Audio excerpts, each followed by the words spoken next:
سلام دوستان، امیدوارم که خوب باشین. مهشید جهرومی هستم، کارشناس ارشد روانشناسی و امروز میخوام در مورد افرادی با شما صحبت بکنم که به احتمال زیاد این افراد رو توی اطراف خودتون به عنوان یک دوست، به عنوان یک همکار، به عنوان همسرتون، به عنوان فرزندتون دارین و با اونها در ارتباط هستین. و در واقع وقتی که باهاشون ارتباط دارین بعدش احساس میکنین که انرژی زیادی ازتون گرفته شده، احساس خستگی و فرسودگی میکنین. آدمایی که یهو دیدین قهر میکنن، هیچ توضیحی نمیدن و طوری رفتار میکنن که شما احساس گناه میکنید و هی مجبورین برین نازشو بکشین، عزیزم چی شده قربونت برم، ولی باز هم به رفتار خودشون ادامه میدن و نازشون به اصطلاح بیشتر میشه.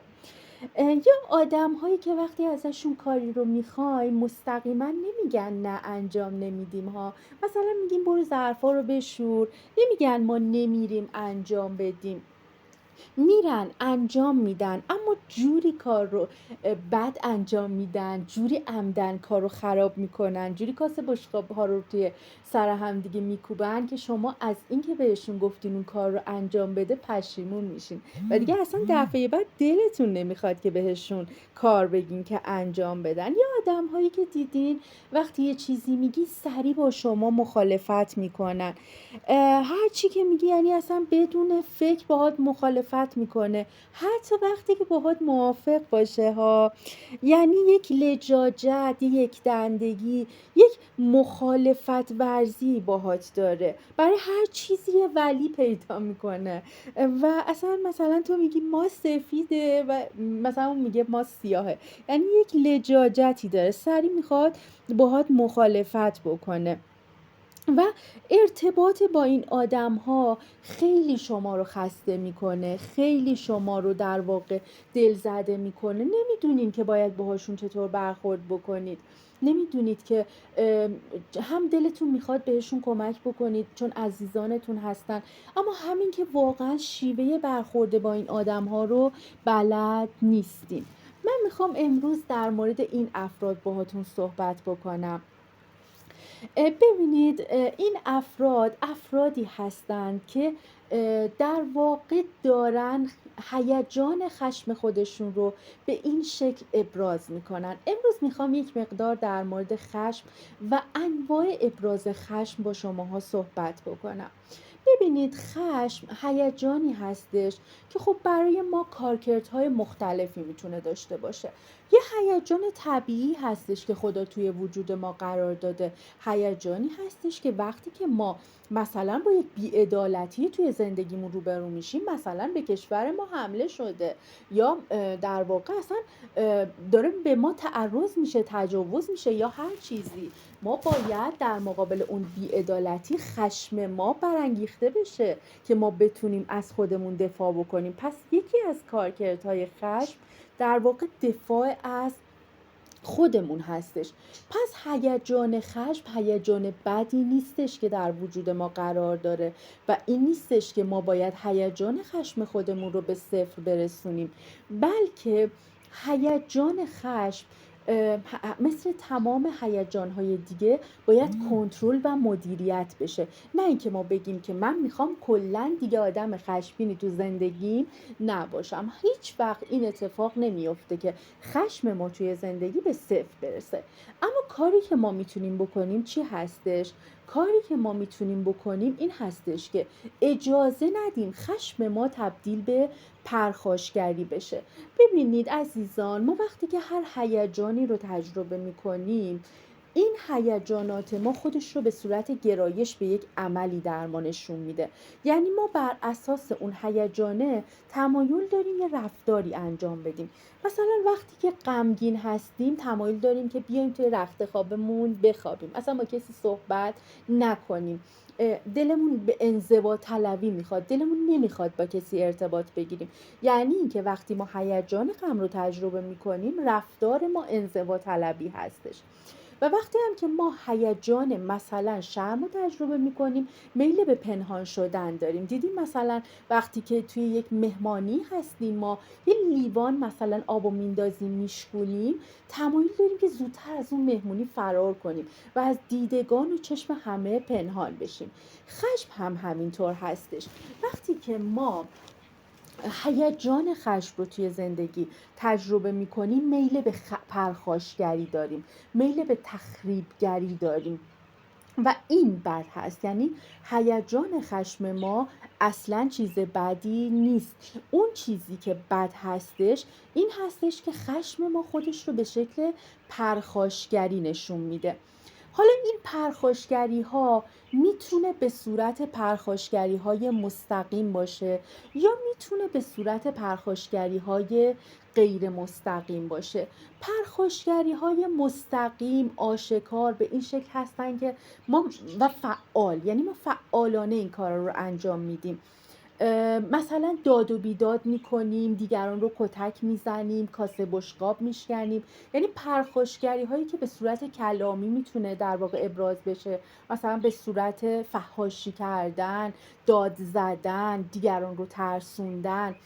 و میتونه به صورت فیزیکی هم باشه، اینکه شما همسر خودت رو کتک بزنی، فرزندت رو کتک بزنی، کاسه و بشقاب ها و نمیدونم تلویزیون رو بشکونی. به این شکل هم میتونه پرخاشگری خودش رو بروز بده. اما رسیدیم به اونجایی که بحث اصلی امروز ما هستش. پرخاشگری میتونه خودش رو به شکل‌های دیگری هم نشون بده و اون هم پرخاشگری به صورت منفعل هستش. من امروز میخوام در مورد دیگر شکل‌های پرخاشگری با شما صحبت بکنم. یکی از دیگر شکل‌های پرخاشگری که به صورت غیر مستقیم ابراز میشه، منفعل پرخاشگر بودن هستش. همون چیزی که اول صحبت هم گفتم، آدم هایی که لجبازی میکنن، آدم هایی که مستقیم نمیگن، میگن کارو انجام میدیم ولی میرن و تلافی میکنن. آدم هایی که وقتی یه چیزی ازشون میخوایم پشت گوش میندازن. آدم هایی که وقتی یه چیزی ازشون میخوایم میگن که اونو فراموش کردیم، یا اینکه در واقع ارتباط باهاشون در واقع به گونه‌ای هستش که ما نمیدونیم باید چطور باهاشون برخورد بکنیم. اینها افرادی هستند که خشم خودشون رو به شکل منفعلانه ابراز میکنن. یعنی وقتی که از شما ناراحتن، وقتی که از شما خشمگین هستن، نمیان به شما بگن که عزیزم در واقع قربونت برم، امروز که شما این رفتار رو کردی من از دست شما ناراحت شدم، میشه بیایم با هم دیگه صحبت بکنیم، گفتگو بکنیم و این خشمه رو حل و فصلش بکنن. من یک مراجعی داشتم که وقتی باشون صحبت میکردم میگفتش که من مثلا خواهرم به من توجه نمیکنه و من وقتی به هم توجه نمیکنه اینطوری هستم که خشمم رو اینطوری ابراز میکنم که وقتی اونم از من مثلا سویچ ماشینم رو میخواد من بهش نمیدم. یه بهونه‌ای میارم که مثلا ماشینم خرابه، یا اصلا بهونه‌ام نمیارم، مستقیم وقتی هم دارم لجبازی میکنم و حالا با شیطنت و اینها میگم که نه نمیدم و کلا در حال تلافی کردن هستش. یا میگه وقتی که خواهرم به من میگه ظرفا رو بشور، من باهاش در واقع لجبازی میکنم، مثلا میرم تمام ظرفا رو میچینم تو اتاق خودم. یعنی مثلا یه عالمه خواهرم مثلا به من میگه که ظرفا رو کم کم بشور، من یهو 10 تا لیوان مثلا نسکافه میخورم، جمع میکنم دور خودم و به این شکل با خواهرم لجبازی میکنم و تلافی میکنم. به خاطر این هستش که خواهر من به من توجه نمیکنه. ببینید زیر در واقع هیجان خشم ما هیجانات دیگری قرار داره، افکار و باورهای دیگری قرار داره و چون هیجان خشم هیجان قدرتمندتری هستش، ما میایم نیازهای خودمون رو در واقع به جایی که مستقیم ابراز بکنیم به شکل خشم ابراز میکنیم. یعنی این دختر خانم به جایی که بره مثلا به به خواهرش بگه که مثلا من نیاز دارم که تو به من توجه بکنی، من به آغوش تو، به محبت تو نیاز دارم، نمیاد اینها رو مستقیم بهش بگه. چرا؟ چون میگه من شرمنده میشم، من مثلا دوست ندارم که برم مثلا منتش رو بکشم، یا یه هیجانات این چنینی رو تجربه میکنه، احساس طرد شدن داره، دوست نداره آسیب پذیریشو خواهرش بفهمه، دوست نداره شرمندگیشو خواهرش بفهمه. به جای اینکه پس بیاد مستقیم بهش بگه که خواهرم در واقع به من محبت بکن، منو دوست داشته باش، میاد به صورت غیر مستقیم با خشم تلافی میکنه. حالا یک عده میتونن این خشم رو مستقیم ابراز بکنن و پرخاشگری هاشون مستقیم هست، یک عده نمیتونن بیان مثلا کاسه بشقاب رو تو سر خواهرشون خورد بکنن، تلافی میکنن، کینه توزی میکنن، لجبازی میکنن. پس در واقع این افرادی هستند که باید راه‌های مدیریت و کنترل خشم رو به صورت مؤثر و کارآمد یاد بگیرن. پس یکی از دیگر شکل‌های خشم که می‌خواستم در واقع در اول صحبت ها من بهش اشاره کردم، به نمونه های از اونها اشاره کردم، این افراد هستن. اما گاهی وقتها ما به شکل های دیگه هم خشممون رو ابراز میکنیم. مثلا چطوری خشممون رو ابراز میکنیم؟ تو نقش قربانی رفتن. ببینید مثلا شما یه همسری دارین خیلی سرد و خشکه، اصلا به شما ابراز محبت کلامی نداره، یا اصلا به شما ابراز محبت نداره و شما یاد گرفتین که تو نقش قربانی برین. خب گاهی وقتا به صورت خودآگاه، گاهی وقتا به صورت ناخودآگاه. یعنی به صورت خودآگاهش اینه که شما نقش بیمار رو میگیرین. مثلا وقتی میبینی که یاد گرفتی مثلا که همسر تو فقط زمانی به تو توجه میکنه که تو مثلا میگی معده درد دارم، مثلا میگی سرم درد میکنه، مثلا میگی که حالا ببخشید اسهال استفراغ شدم، یه همچین چیزهایی رو میگی. وقتی تو فکر میکنی که همسر من فقط تو این زمانها به من توجه میکنه، خب شما میری تو نقش قربانی، نقش ویکتیم میری، مظلوم نمایی میکنی و خودت رو میزنی در واقع به اون دردهای بدنی که همسر تو به تو توجه بکنه. زیر این خشم از اینکه چرا منو نادیده میگیری، همسر من چرا منو نمیبینی، چرا به من توجه نمیکنی، و تو میری تو نقش اینکه خب دیگه وقتی که شما بیمار بشی همسر تو باید به تو توجه بکنه، برای تو سوپ بپزه، نمیدونم از کارش بزنه، و یک جوری انگار که به این صورت داری شما تلافی میکنی. یه وقتایی هم میدونید دگر شکل دیگری که ما خشممون رو ابراز میکنیم منطقی شدن هستش. مثلا شما همسری داری که رفته یه دونه مثلا پرده برای خونتون خریده، نمیتونی مستقیما بیای به همسرت بگی که چرا تو این شرایط مالی بالخرجی کردی، چرا رفتی پرده خریدی. جو خیلی از مردا، علاوه بر این که حالا یک عده از مردها هستن که واقعا حالا حواسشون به اون هزینه های زندگی هست و ممکنه که حالا واقعا همسر بالخرجی هم داشته باشن، یک عده از مردها هستن که مردان کنترلگری هستن، یعنی مردانی هستن که کنترلگرن ولی در این حال هم نمیخوان خشمشون رو مستقیم بروز بدن. نمیاد بگه که خانوم مثلا یا داد و بیداد را بندازه و خشمش رو اینجوری نشون بده که چرا این پرده رو خریدی.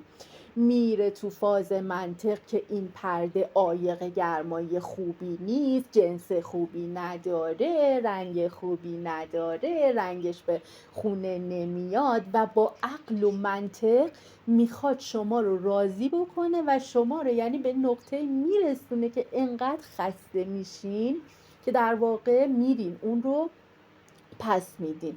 یا اینکه در واقع شما هم به عنوان همسرش نمیتونید اون خشم خودتون رو ابراز بکنید دیگه، چون اون طرف مقابل همسر شما خشمش رو در پس عقل و منطق و در مثلا واژه های قربونت برم، مثلا چرا این پرده رو خریدی، این عایق گرمایی نیست، یعنی خشمش رو مستقیم ابراز نکرده دیگه، با پرخاشگری هم ابراز نکرده، ولی در پس عقل و منطق به شما اینو گفته.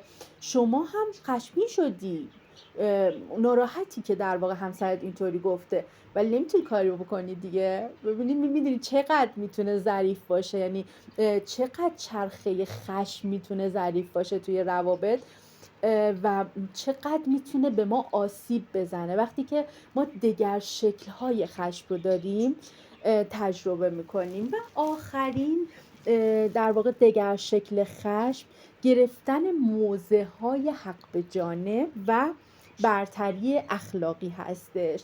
یعنی یه وقتایی توی، حالا من اینو تو گروه‌های مختلف خیلی زیاد میبینم که افراد وقتی که تعصبی دارن روی یک، حالا دیدگاه، یک نگاهی یا هر چیزی، نمیخوان بیان خشمشون رو ابراز بکنن، میگن که ما خشمگین نیستیم، که مثلا میان با قربون صدقه عزیزم مثلا شما حجابت به این صورت هستش، یعنی از یک موضع برتری اخلاقی میخوان با شما صحبت بکنن. ما این رو خیلی زیاد در واقع دیدیم تو اطراف خودمون و همه ما فکر میکنم که تا یه حدی لمسش کردیم، که افرادی که در واقع افراطی متعصب هستن یا مذهبیون افراطی که اطراف ما هستن، مثلا وقتی که میخوان بیان به ما تذکر حجاب رو بدن، با مثلا یک برتری اخلاقی خاصی خشم دارن و پر خشمن نسبت به ما خیلی از این افراد.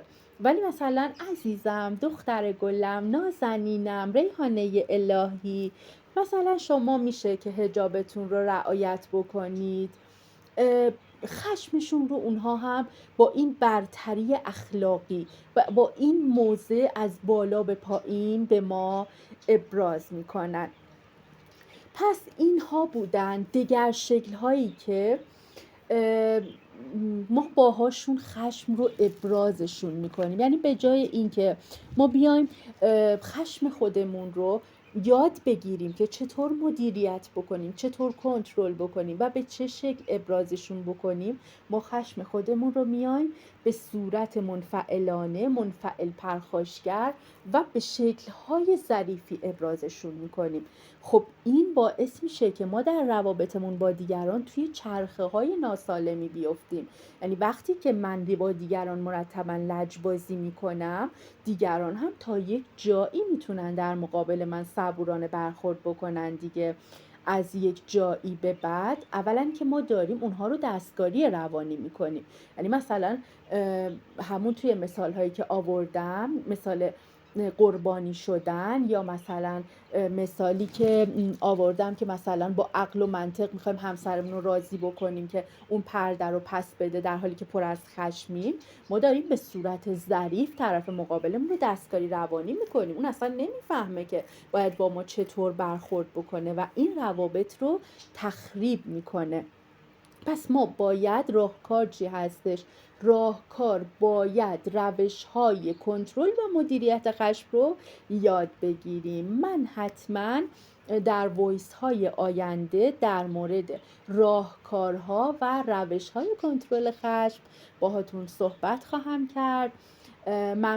ممنونم که در واقع همراه من هستین و خوشحال میشم اگر سابسکرایب بکنید، لایک بکنید و حمایت بکنید که در واقع ما هم بتونیم وایس های بهتری، کارآمدتری و مؤثرتری رو، حالا چه تو حوزه های خشم و چه در واقع توی حوزه های دیگه برای شما بگیریم. امیدوارم که همتون به خدای بزرگ میسپارم و امیدوارم که توی همه مراحل زندگیتون سالم، تندرست و دلارام باشید.